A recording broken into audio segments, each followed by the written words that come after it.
முதல்ல நம்பின சாமி யாரு? ஆமா, என்னதான் முதல்ல நம்பினது, என்னதான் முதல்ல கும்பிடுறது.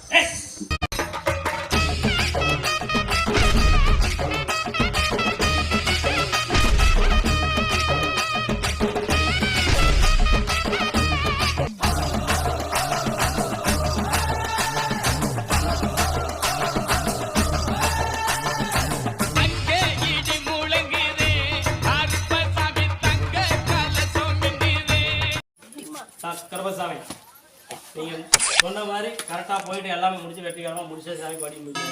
ஆனா வேலைக்கு வெயிட்டிங் ஒரு 5 மாசம் கண்டிப்பா உனக்கு வேலை உண்டு. நல்ல சம்பளம், நல்ல வருமானம், புரியுதா?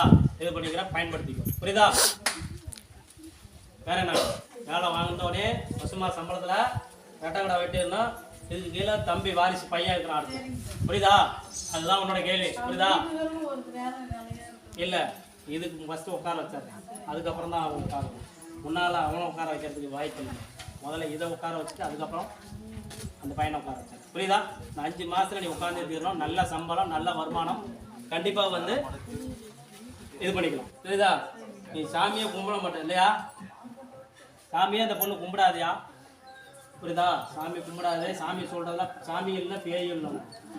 அப்படி இன்னைக்கு அந்த பொண்ணுக்கு மூச்சை நிப்பாட்டி கொடுத்தவனே நமக்கு கருப்பசாமி இருக்கிறார். எந்த சாமி இருக்கிறதோ இல்லையா, எனக்கு முதல்ல நம்பின சாமி யாரு? ஆமா, என்னதான் முதல்ல நம்பினது, என்னதான் முதல்ல கும்பிடுறது. புரியுதா? சரியா சரியா? போட்டு கொடுத்துட்றேன், பயப்படாத. எல்லாத்துக்கும் பணம் பகவலமாக இருக்குது. வேலை வந்தாலும் பணம் என்ன பண்ணுறதுன்னு யோசிச்சுட்டு இருக்கீங்க.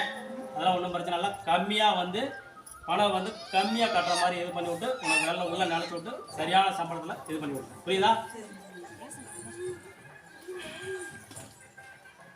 இந்த கருப்பு ஆபத்துக்கு துணையா இருப்பான், உன்னை கைவிட மாட்டான்.